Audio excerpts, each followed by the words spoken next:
Bro, what's wrong with this nigga, bro? He gave his girlfriend. Nigga gay now. Yes. Yes. Surprise. You gay. Who mans is this? Get him the fuck out of here.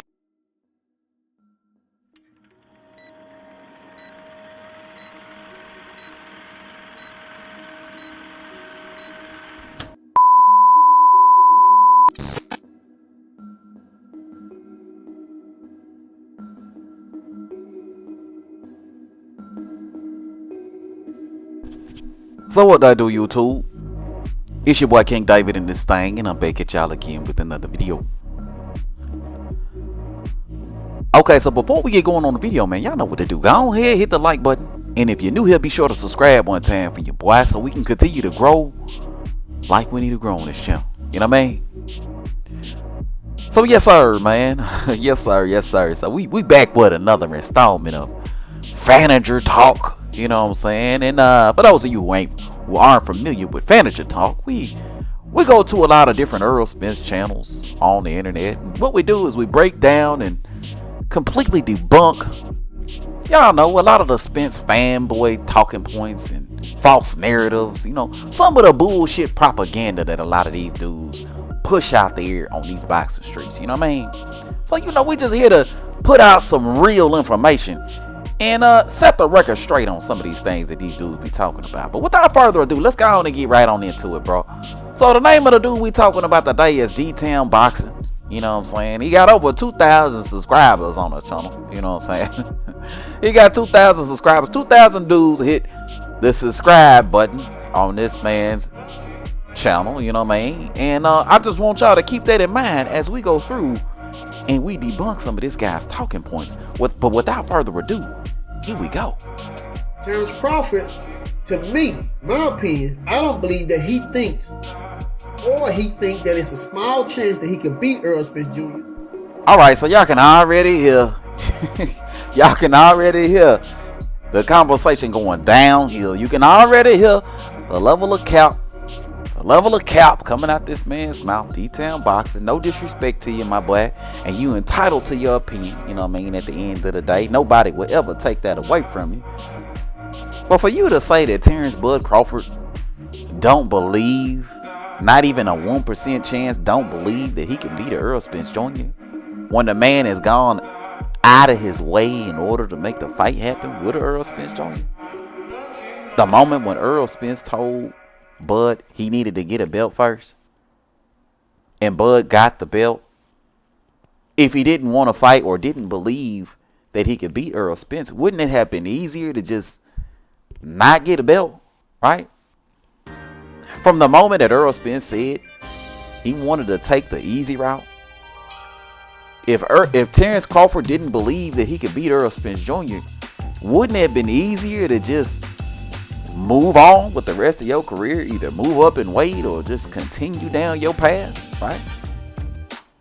If Bud didn't believe that he could win, wouldn't it have been easier to turn down the no guarantee deal with a 35% split and the no approval over expenses and move on with the rest of your career rather than even attempt to negotiate that fight in the first place after someone puts together the most trash deal imaginable? If Terrence Bud Crawford didn't believe that he could beat Errol Spence, wouldn't it have been easier to not petition the WBC and the IBF in order to become Errol Spence's mandatory, right? For a guy that don't believe he could beat Errol Spence, he's sure going out of his way to make the fight, right? He's sure going out of his way to make the fight.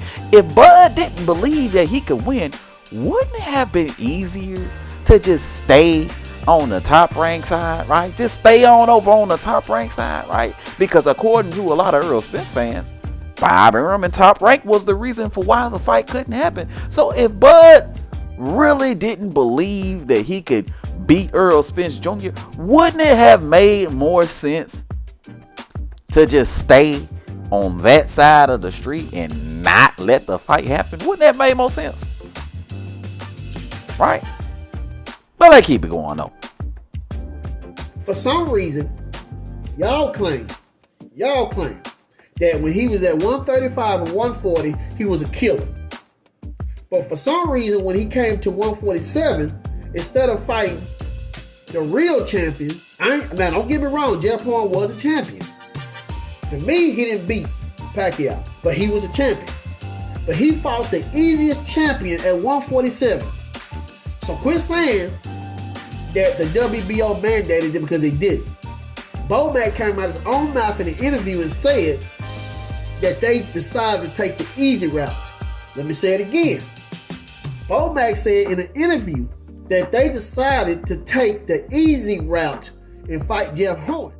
Oh my God. How many times do I gotta debunk this weak ass argument? Oh my God. It's so this weak ass argument, bro. It's so weak. Words can't even describe how weak it is. And now I got even more ways to debunk it. Right? Now I got even more ways. But let's start from the beginning of what he said. He said that we claim that Bud was a killer, even though, you know, he fought at 135 and then 140, coming up from 135 and 140. We don't claim Bud to be nothing. Bud was the undisputed champion at 140 pounds. If that ain't proof enough that he was a killer at that weight class, I don't know what would. But let's go into the weak ass Bud took the easy route argument that a lot of these Spence fanboys like coming up with.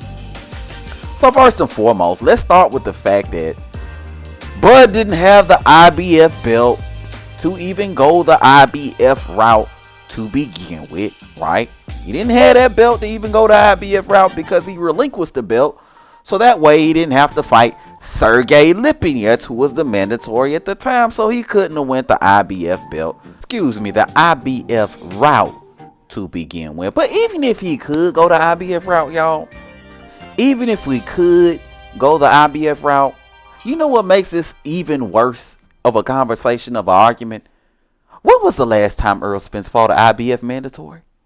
Somebody remind me the last time Errol Spence fought an IBF mandatory. I will wait. Right? If I'm not mistaken, wasn't the last IBF mandatory Carlos Ocampo more than 4 years ago? So explain to me how Bud going the IBF route would have gotten him a title shot with Errol Spence to begin with. Somebody make it make sense to me, right? But to add more fuel to the fire, the only sanctioning body that allows the champion in the lower weight division to move up and fight the champion in the higher weight division right away is the WBO. All the other sanctioning bodies don't have rules like that. Therefore, they have to fight their way to a mandatory position. Right? Meaning, Bud would have had to fight this guy and that guy before even being able to challenge the champion, which is Errol Spence Jr. Right? Not only that, but we know Errol Spence was trying to fight Jeff Horn, who was the prior WBO champion. We know that Errol Spence said that he wanted to collect all his belts on his side of the street in order to even have to fight Terrence Bud Crawford to begin with, even though he had no problem fighting Mikey Garcia or Danny Garcia without a belt. He needed all these belts in order for him to even have a reason to fight Bud Crawford. So if Errol Spence would have collected all the belts, then guess what? There'd be no reason for him to fight Bud Crawford, and he would have moved up to 154 pounds. But I know y'all don't want to hear that. But at the end of the day, these are the facts, right? And it's so lame when Errol Spence Jr. fans want to bring this shit up like it's a relevant argument to begin with, right? The fact of the matter is, Bud took the easy route to get to Errol Spence Jr. and Errol took the easy route to get away from a Bud Crawford, and those are the facts. But let's keep it going though. But y'all was the one that said that Errol Spence said he was going to take the easy route. But we know, as hardcore fans, not casuals, that the easy route for Errol Spence was to fight the people that was up under the banner of the PBC. Just like Terrence Crawford, Mr. Duck Dynasty, went and fought Jeff Horn, who was up under the banner of Bob Arum. But see, I know they went like, shoo, right up. Isn't it interesting how Errol Spence fans love to come up with their own interpretation of what the easy route actually means, right? Isn't it interesting how these dudes like to formulate their own interpretation of what it actually means, but Errol Spence himself has never given context on what the easy route actually means, but somehow, some way, these dudes were able to read Errol's mind, right? They were able to read Errol's mind and somehow figure out the real reason behind the easy route. I was unaware that we had a bunch of mind readers on the internet. I was unaware that we had a bunch of mind readers on the internet, bunch of psychics on the internet, right? Call me known for a free reading, right? I was unaware we had so many psychics dudes that are somehow able to read Errol Spence's mind and somehow figure out that easy route means easier fight to be made, right? It amazes me. The shit is amazing to me. But you know what? Even if that is true, that's still bitch made. Because although the Bud fight may have been a harder fight to make, it was always the much more lucrative fight, right? Of all of Errol Spence's prior fights. More lucrative than Mikey, more lucrative than Sean, more lucrative than Ugas, more lucrative than Danny, right? And it was always a fight that had a belt on the line, unlike the Mikey and the Danny fight. So even if it was a fight that was the fights that were easier to make, it's still bitch made. Because the fight that made the most sense for Errol Spence Jr. at the time is the Terrence Bud Crawford fight, right? But then if you heard the brother correctly, the brother mentioned Jeff Horn and he called Bud Crawford Duck Dynasty and all this old stuff, right? He mentioned Jeff Horn. But you know the funny thing about Jeff Horn? The funny thing about Jeff Horn is Errol Spence was trying to fight Jeff Horn, right? He was trying to fight Jeff Horn. So what do you tell Jeff Horn? I mean, let's fight. I mean, really nothing else to say. I mean, he has a belt, I have a belt. Let's unify. What happens now? Who was a guy who was on the other side of the street, right? The fight that was harder to be made, according to UD Town Boxing, was a fight that Errol Spence was trying to make, right? So why did Errol Spence try to fight Jeff Horn, who was on the other side of the street, who was a fight that was harder to be made, right? According to you and your interpretation of the easy route. Why did Errol Spence try to fight Jeff Horn, but not a Terrence Bud Crawford, right? Why did Errol Spence try to fight a Canelo Alvarez, who was also a guy on the other side of the street? Can we be done with everybody else but Terrence Crawford? Can we just do Errol Spence versus Terrence Crawford? I mean, that could happen. We got to see how it goes. But, you know, like I said, I can move up to 160 and fight Canelo Alvarez. Look, I want to get... For no belt, right? No belt on the line, right? Other side of the street. A fight that was harder to make, according to UD Town. Why was Errol Spence trying to fight that guy, but not a Terrence Bud Crawford? Somebody make it make sense, right? But let's keep it going though. If Terrence Crawford wanted to fight the real killers at 147, he would have done it. Y'all said that he's a pound for pound fighter. He be killing these boys, beating these boys up, and knocking them out. He's knocking out lower level competition. Errol Spence fans seriously got a selective memory when it comes to history, bro. I mean, they honestly and truly do. If Bud wanted to fight, he would have got him. That's what you're trying to say? D-Town Boxing? If Bud wanted to fight, he would have got him, right? So you don't remember Bud Crawford calling out Keith Thurman and Keith Thurman telling Bud that he needed $10 million in order to get in the ring with a Bud Crawford, even though his highest payday was $3 million, right?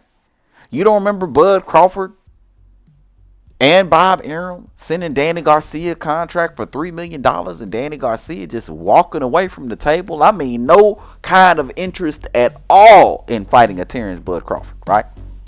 You don't remember Sean Porter saying that he was disrespected by Bud Crawford by taking $1 million? You don't remember that, right? Even though Sean Porter's highest guaranteed purse, if I recall correctly, was about $1.5 to $2 million, right?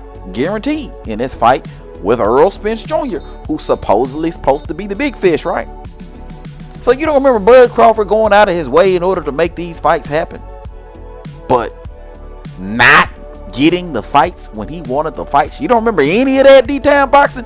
Are you new to boxing, D-Town Boxing? Are you new? I'm just trying to figure out. You don't recall Bud Crawford doing these things in order to make the fight happen, right? And then furthermore, he said that Bud Crawford is knocking out lower level opposition. But if I recall correctly, Bud Crawford stopped Errol Spence's best opponents quicker and more efficiently than he has, right? And then another thing that I don't get about these dudes is if you're going to say that the pound for pound #1 guy in the sport of boxing ain't fought nobody, or he's fighting lower level competition, what does that mean about everybody else in the sport of boxing, right?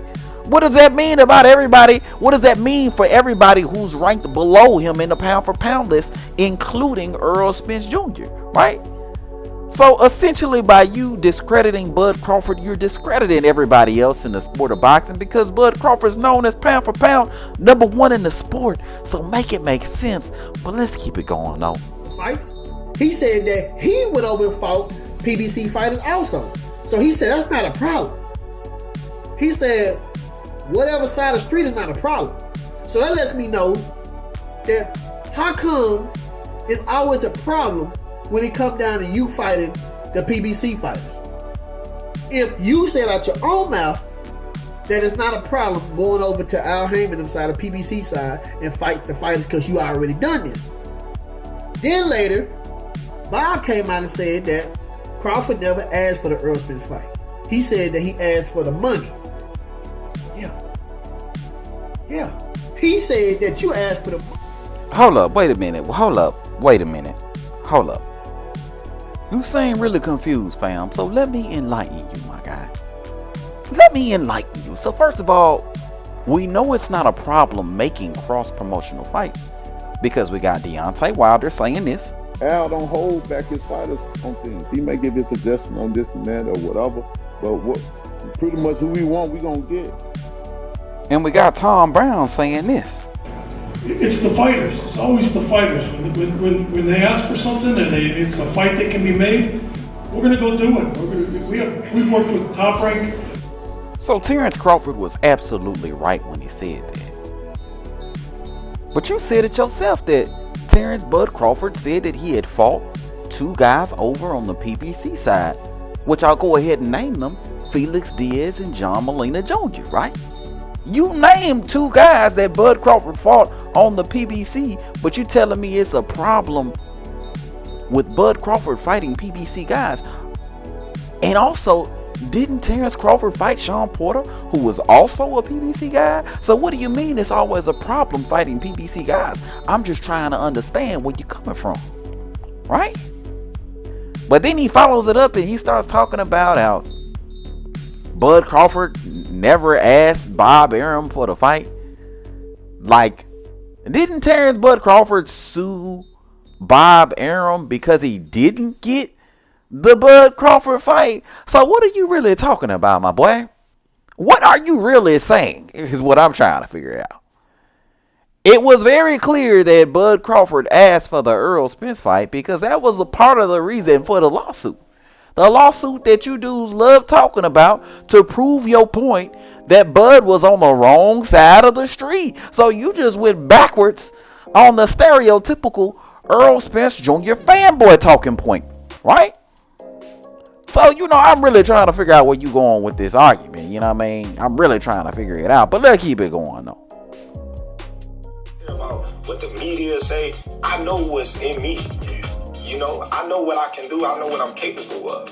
So when I say I'm gonna f you up, I mean it. You know what I mean? I really mean it. Please. And if you don't think that I'm telling the truth, then show me. I want to jump back to the Spence. Hold up, what you mean show you?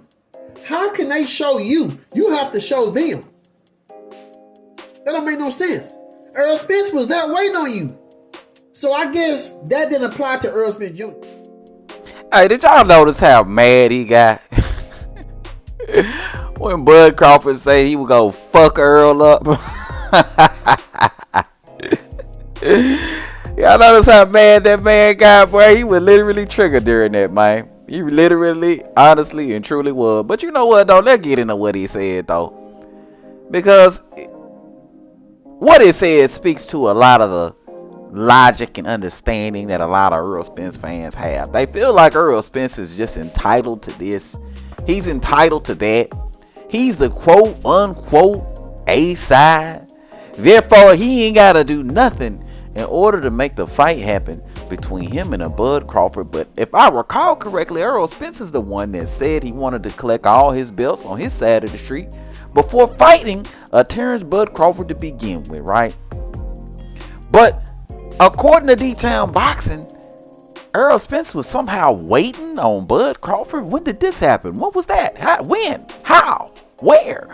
How is Errol Spence waiting on Terrence Bud Crawford while he's taking the easy route? How was Errol Spence waiting on Terrence Bud Crawford while he's collecting all his belts on his side of the street? How does Errol Spence manage to wait on someone while verbally saying that he's going to fight several other people before fighting a Terrence Bud Crawford? I'm just trying to figure out how them two things go together, right? You dudes are under some sort of delusion that Errol Spence has been waiting on Bud Crawford when we saw this man literally fight any and everybody but Bud Crawford for the last 5 years. I'm just so confused by you niggas. I honestly and truly am, bro.